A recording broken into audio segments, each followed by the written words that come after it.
Bonjour Nathan et Jules. Donc, vous présentez le Déjeuner sur l'herbe, votre film de fin d'études des Gobelins. Vous êtes deux à venir au festival Premier Plan présenter le film, mais vous étiez quatre à la réalisation. Est-ce que vous pouvez nous parler de votre collaboration à quatre? Ça s'est très bien passé honnêtement. On avait un peu peur de ça parce que notamment au niveau des égos, ça peut vite devenir compliqué, mais on avait tous des envies qui allaient dans la même direction. Ouais, c'est un groupe qui s'est formé très vite en fait. Enfin, on était déjà au courant qu'on voulait bosser ensemble.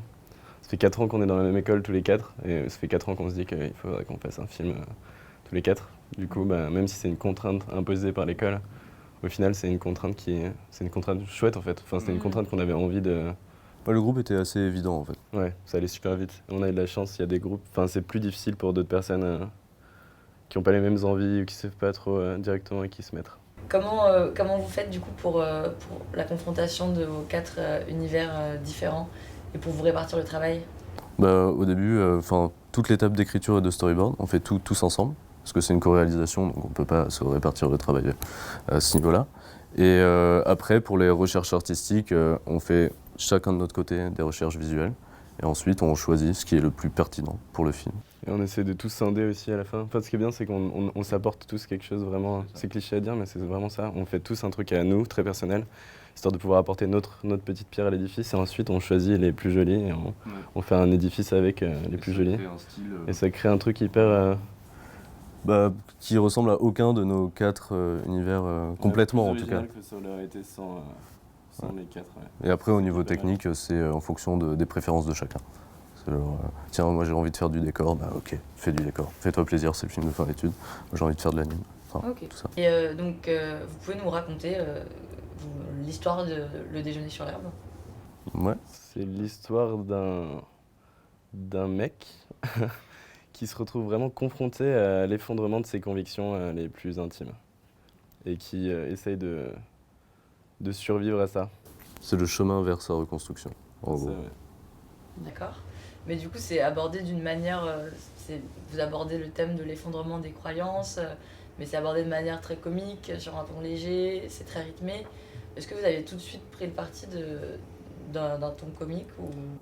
C'était une envie qu'on avait à la base. Et au final, vu qu'on s'est confronté à des sujets quand même assez sérieux et complexes, on a vite dérivé vers quelque chose de presque mélodramatique.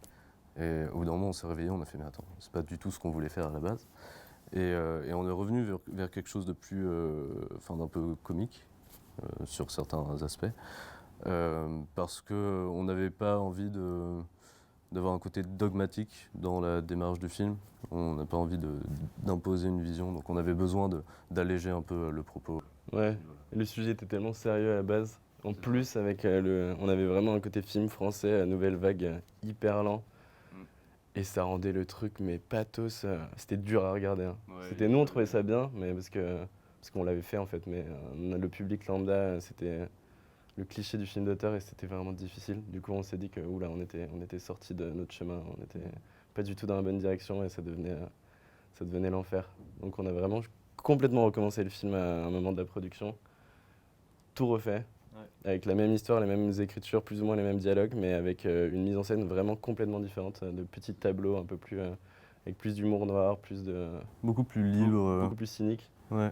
Plus petit théâtre de marionnettes. avec une voix off plus drôle aussi, parce que la voix off du début était quand même bien lourde. Ouais. D'accord. Et vous pouvez nous parler de vos inspirations visuelles? Ça semble assez inspiré de l'univers de la bande dessinée. Est-ce que c'est vrai? Est-ce que vous avez des auteurs qui vous inspirent? À la base, on avait vraiment envie de faire un film d'anime dont les plans seraient à chaque fois une illustration, une potentielle illustration.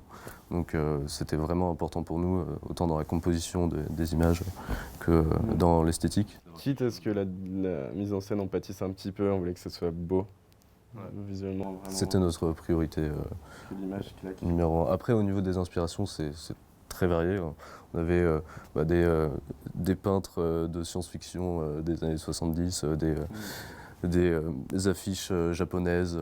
Plein de trucs d'impression aussi. Enfin, tout ce qu'on aimait, le côté granuleux, un peu vieilli, qu'on avait trouvé dans des vieux placards, quoi. Mais en fait, c'est un peu à la mode en ce moment et nous, on était complètement dedans aussi, hein, faut l'avouer.